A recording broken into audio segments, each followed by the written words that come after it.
Hello there, YouTube.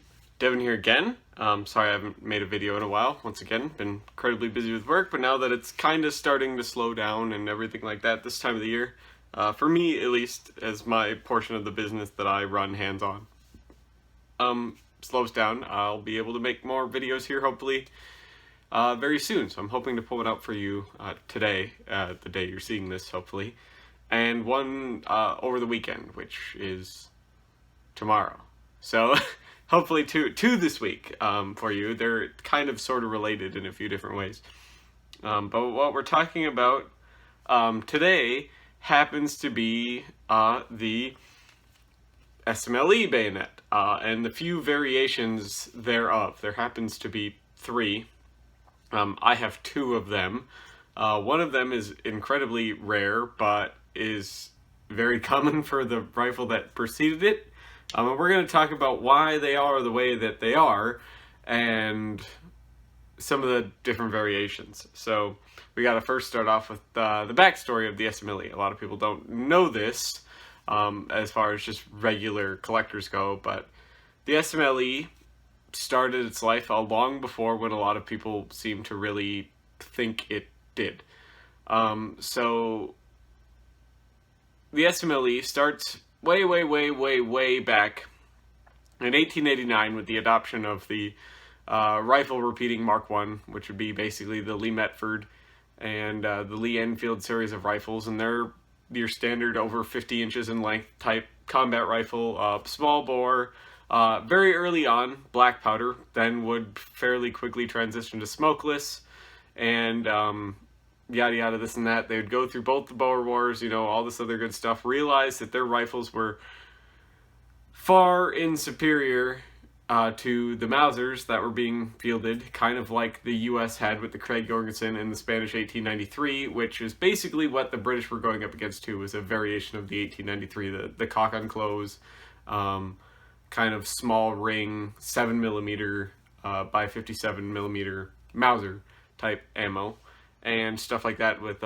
fast clip loading and whatnot. And to be fair, the Smle was ahead of its time in a lot of concepts, but in practice, not so much. So it did technically have a detachable box magazine from the beginning. It held 8 rounds. It was single-stacked originally. Later, it would be upgraded to a 10-round kind of staggered box magazine that worked well in practice. They were initially meant to be every soldier would carry 2, and a bunch of chargers to kind of upload so you could have one quick magazine change. Eventually that ended up being too much of a logistic nightmare.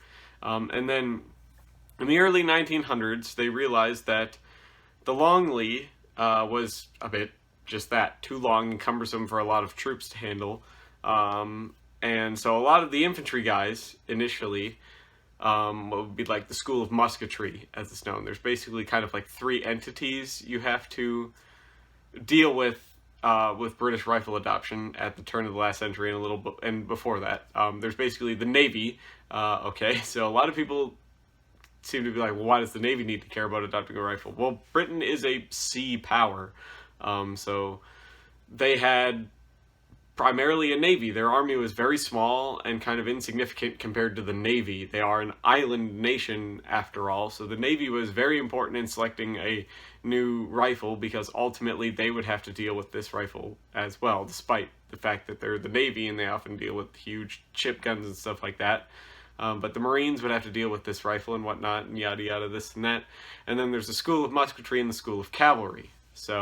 And the School of Musketry would be like your infantry, and the School of Cavalry would obviously be cavalry. So, and there's a bunch of different smaller subsections, but basically that's what it comes down to when you're deciding a rifle, those 3 entities: the Navy, the infantry, and the cavalry. They're the 3 people that are going to primarily be doing the fighting, and at this time anyways, and so they were the ones that were kind of instrumental. So eventually the cavalry and the infantry decided that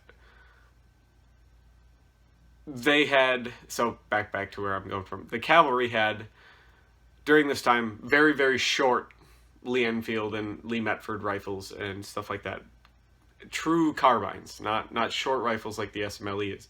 And they had problems with them. They were the recoil was too harsh, apparently. They weren't as accurate as they wanted them to be. A bunch of other stuff. Meanwhile, with the Longley Metford and Lee Enfields, the School of Musketry was realizing that they're really too long, they're too cumbersome and unnecessary for what they need to be, and the infantry would really like a shorter rifle. So they came to this conclusion, the School of Musketry and the School of Cavalry, that they both basically wanted the same thing. So that presented Britain with this awesome solution. We could adopt one rifle to handle everything. It might be a little bit too big for cavalry, but you'll be able to get used to it.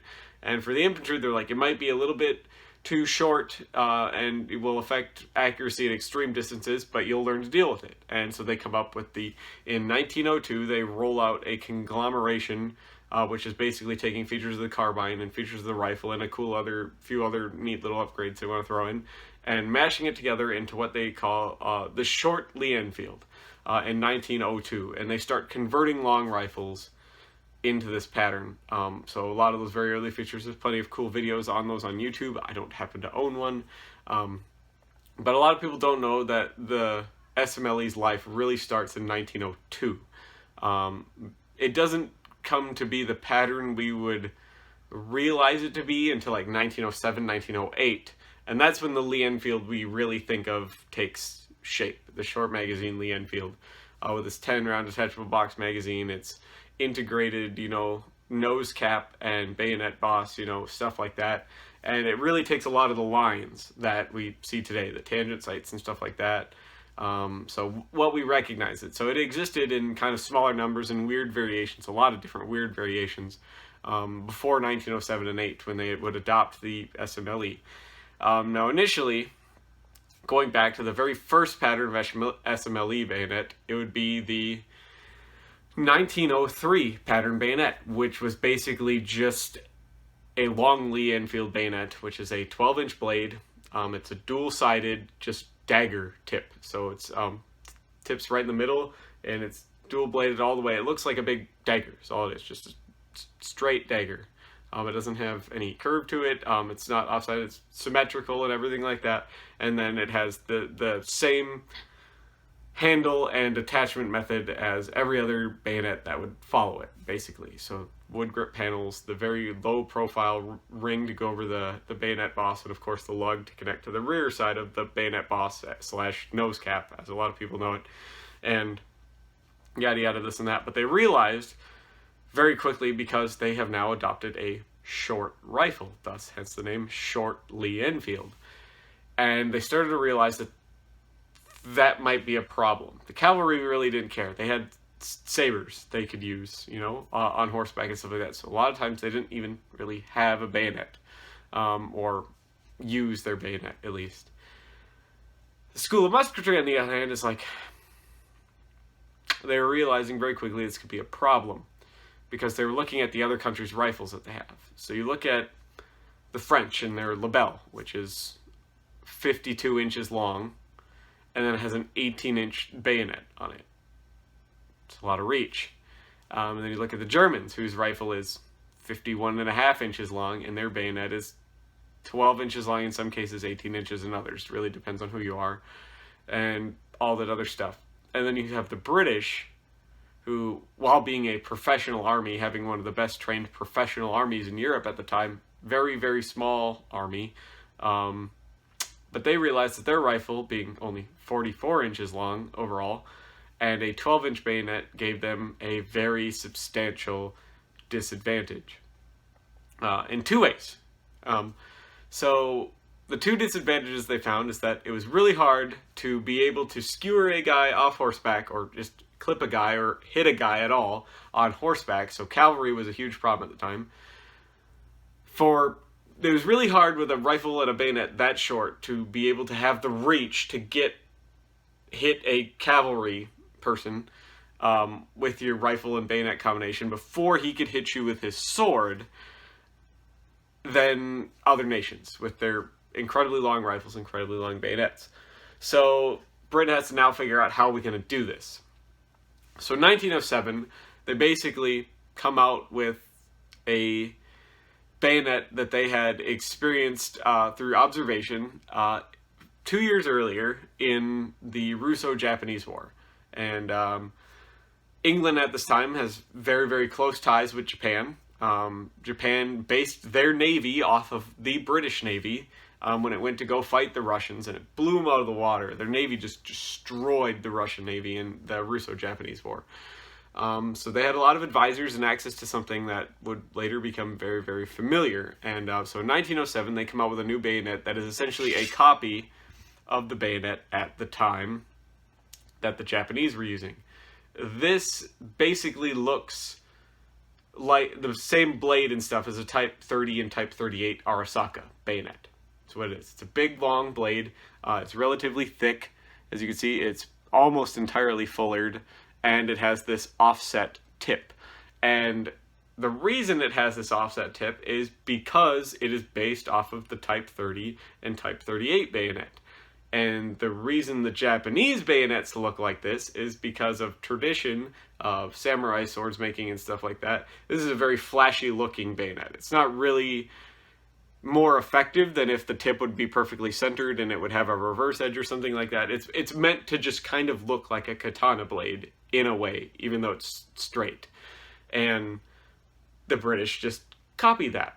And here they go. So now you have a 17.5-inch bayonet that is going onto your rifle, which is now giving you basically 6 inches of extra reach with your short rifle. So they get to keep their short rifle. So their thing was, so the difference between the long Lee and the short Lee Enfield was they cut basically 5 inches of barrel off and kept the same bayonet. So you lost 5 inches of reach. So what their whole thing was, we'll just add 6 inches of knife now. We made the rifle 5 inches shorter, we'll add 5 inches of knife. And so they added basically 5.5 inches of knife. So they took a 12-inch blade and made it a 17.5-inch blade to come out with the 1907 bayonet.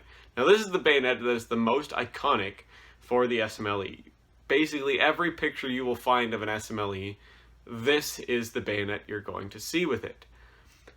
There is one other bayonet, though, that you might see that I also happen to have that is quite common, but not in a lot of the British pictures. And that would be the Indian pattern, or what's known as the Ishipore pattern bayonet. Now, the Indians did make full-length 1907s, but it took them a while to do that. And they had kind of their own model of SMLE for a long time as well. It took them a long time to get the tooling over to Ishipore and start making rifles, and they made rifles kind of their own way, what kind of worked for them, and they had their own kind of patterns and marks.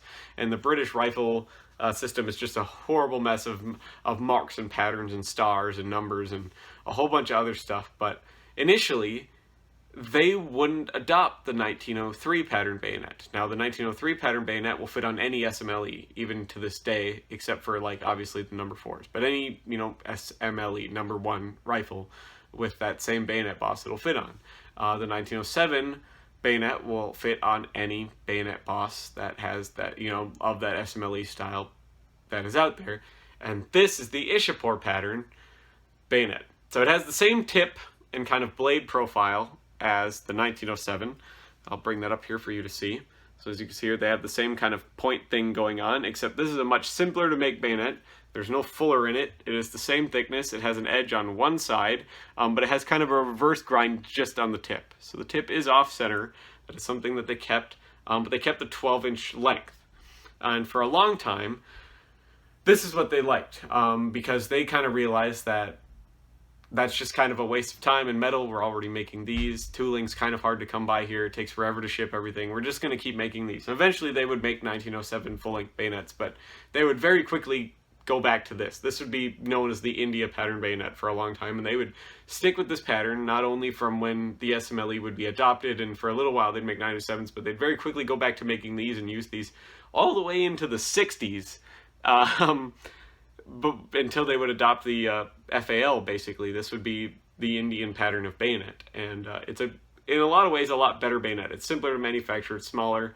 1907s have a poignancy to break off if you were to fall with your bayonet equipped on your rifle, because they're just so long, and you could get a bad batch of steel and everything. It's a strong bayonet, but in the end, it can't take the full force of somebody you know, falling down on a piece of steel that's that long and thin, and it can break.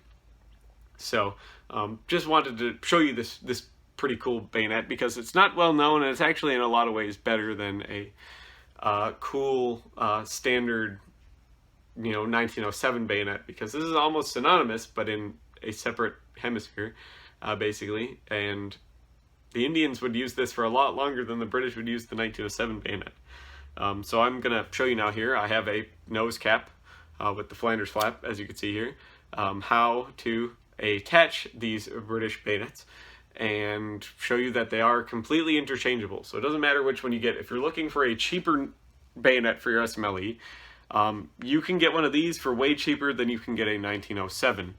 So first off, I'll show you the 1907 pattern bayonet here. Here's the bayonet boss nose cap and lug. So you will take your channel here and you will slide it over this lug, and then you will line that up with the ring at the nose cap, and there you go. So this is now would be affixed to your rifle. And it's got a little play, but a lot of them do, unfortunately. So, and that's how that would look. It would be on your rifle like that. And then to remove it, you would push this button here on the side of the bayonet and then just pull forward, and it would slide right off. Now the India pattern, being much shorter, lighter, and handier than the 1907, goes on the exact same way, much easier. And as you can see, it sticks out 12 inches rather than basically 18, and it has a little play as well. So I will show you now in the next part of the video a little bit closer view of these bayonets, some up close differences and similarities to them and whatnot, and then we will jump into wrapping up the video after I show you the closer details. So stay tuned for that. Alrighty, so here we are, and you can see the India pattern bayonet over the front of, up above, sorry, of the 1907 pattern bayonet. Now I'm going to go over the manufacturers of these, because there's a lot of different manufacturers of these two anyways. There's a long list that I'm not going to get into that you can find readily available online with a cursory Google search. So we're going to start off with the 1907 pattern here. First off, what you're going to see is you're going to see the crown and the marks in these walnut grips. This one is obviously broad arrow marked, meaning it was accepted into the British. It is one of the kind of earlier style two-tones, but it really went on manufacturers. So the blade's in the white, and they would blue it up to here, as you can see this kind of line in there. And that's more desirable by collectors for some reason, but I have other bayonets that are fully blued and whatnot. It's really just personal preference. And they were used for the entire length of the rifle, the entire length of service for the rifle anyway, so it doesn't really matter. So that's the markings basically on this side. You have some kind of manufacturer markings and stuff like that, but the broad arrow is the important one right there, meaning it was accepted, and obviously the grips with the crown. And if we flip it over here, you can see, I don't know if you can, right there, model 1907, that is the model number of bayonet. And this one was made in 9 of 15, which means it was made in September of 1915, and then there's a very light stamping there, but that is a circle that has Remington spelled out in it. So this is a very kind of rare bayonet, actually. They only made about 100,000 Remington 1907 bayonets. It's actually a very rare collectible one. And on top of that, this one is, as you can see right there by the little button, if the camera kind of focuses because it's having trouble with the light, that is a arrow in a C, meaning this is the after World War I, this became, or during at some point, a Canadian bayonet. It's Canadian property marked that they probably would have used into World War II, so when they would have adopted the number 4 rifle. So we'll set that back down, and we'll take a look here now at, oh, I forgot to mention one thing. So on this side of the bayonet, as you can see, there's no hole on this side of the bayonet. No hole on this side of the bayonet either. This does not have an oiler hole in it. That would be kind of synonymous later with bayonets. A lot of people wonder what those little holes through these crossguard here. Those are oiler holes, so you can get oil into the front of this bayonet lug channel, which kind of helps, obviously, lubricate it, so, and it keeps your spring kind of nice. But there'd be a feature that you could find on some of them later, and on a lot of bayonets around the world will have that. It's called an oiler hole. for lubricating your bayonet. So at least where the lug would be housed.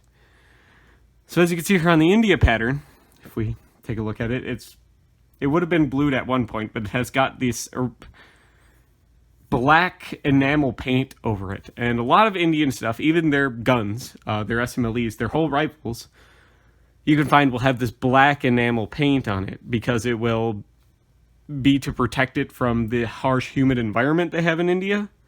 And it's just kind of something neat little feature that they do. And it actually helps preserve the bayonet and the metal integrity of it for quite a long time. And it's just a cool, neat piece of history you don't oftentimes see. So as you can see here on the grip panels, they aren't walnut. These are rosewood. Compared to that, the grain is a little different. These are walnut. This is rosewood, which is a hardwood that is very common on the Indian subcontinent. And as you can see, the screws of attachment are the same. They're actually interchangeable. You could use these grips on either bayonet as long as you can remove the screws. A lot of times, though, they are kind of stuck through years of sitting around in cosmoline. So as you can see here, this one has the oiler hole, but this one has an oiler hole on both sides. It goes all the way through. Oftentimes, you'll only find it on one side or the other. And that's, once again, just for lubricating the lug channel inside the bayonet. And so the markings really start on the other side. So if we take a look here, I'm going to try to line up. So there you go. You see GRI, which stands for basically King Georgius Rex Imperial, which is kind of their how the British would mark the royally marked stuff. Basically, it's on rifles and tons of other stuff like that, and it would be who's ever in charge there in like Latin, and then obviously I for Empire, Imperial Empire, you know. And this is a Mark II star bayonet. So, and it's made by RFI, which stands for Rifle Factory Ishipore. All right. And this one would have been made originally in, it's kind of hard to see with the paint, but that is a 6 right there, which would be June. And then 43, there's kind of a wave in the paint, but it's 43. So this would have been made in June of 43, so kind of the height of World War II. And then if we flip it over here, you can see that it has a DP here, which stands for drill purpose. So this would eventually have been put onto a, not deactivated rifle, but rifle that wouldn't be given ammunition, and it would be sent to like basically basic training type stuff and used for a drill purposes basically, or for parades and stuff like that. And then this bayonet was refurbished in February of 1948, which is probably when it ended up in its configuration it is now, and probably got its drill purpose mark and whatnot like that. And then again, you see some manufacturer markings beneath it there. So just some cool features and stuff like that. I thought you guys would be interested in learning and seeing with some differences in the two most common patterns of the SMLE bayonet. And there's, like I said, there's a whole list of manufacturers out there and cool markings that make it more collectible or less collectible and whatnot that you can find online and all that other good stuff. But hopefully this kind of gives you a little head start and some basic knowledge on stuff like that. So we'll go back to wrapping up the video here, and then I'll get it edited and thrown up for you guys. So there we go. That's about it for what I have as far as real collectible SMLE bayonets. They're, like I said, I explained the first pattern, the 1903, and then basically the two widely used pattern, which would be the 1907 and the Ishipore pattern, or Indian pattern bayonet. So hopefully you enjoyed this type of stuff. You learned something along the way. Maybe you have a very cool, collectible, rare SMLE bayonet and you just don't even know it. It'd be cool for you to find out, and all the other good stuff. I'd like to see that in the comments and stuff. See all the different types of things you can use when your bayonet was made, because they're all able to be dated and whatnot, as long as they're in original configuration still, obviously. Which is something I really like about British stuff, because they numbered everything, dates-wise anyways, so it's really cool to be able to tell when your item was made, when it was refurbished, what pattern it is, who made it, and all that other good stuff. So hopefully you enjoyed this video, and you like and subscribe if you like this sort of thing. This channel doesn't really exist without you guys, and obviously my lovely Patreon supporters. The handful of you that have really stuck it out with me for the last couple of months means the world to me. You're the reason why I have editing software, why you're seeing these videos that are now high enough quality. The handful, the 10, 12 of you that the 6 like old guards who are constantly there and the other couple that rotate. If you think I'm worth a contribution, it really goes to help support the channel a lot, especially now with like buying ammo to hopefully get projects in once it cools down here, to get some more shooting videos now that I have editing software and I can do that and type of stuff a little bit easier, as well as a new tripod because this one kind of sucks, no offense to China. But that means a lot to me if you can do that. Of course, if you can't, just please, you know, like, subscribe, you know, comment, and share the video and stuff like that. That really helps me in the algorithms as much as you can. Obviously, watching the ads, if you don't have ad blocker, or disabling your ad blocker so you can watch the ads actually really helps with the revenue that I receive too. And that means the world to me. So thank you so much for watching, you guys. Hopefully you stay tuned for a couple videos on guns coming up here, hopefully in the near future when I get some time, and hopefully tomorrow for sure I'll be able to get one out for you. So, but thank you so much for watching, you guys, and I will see all of you in the next video.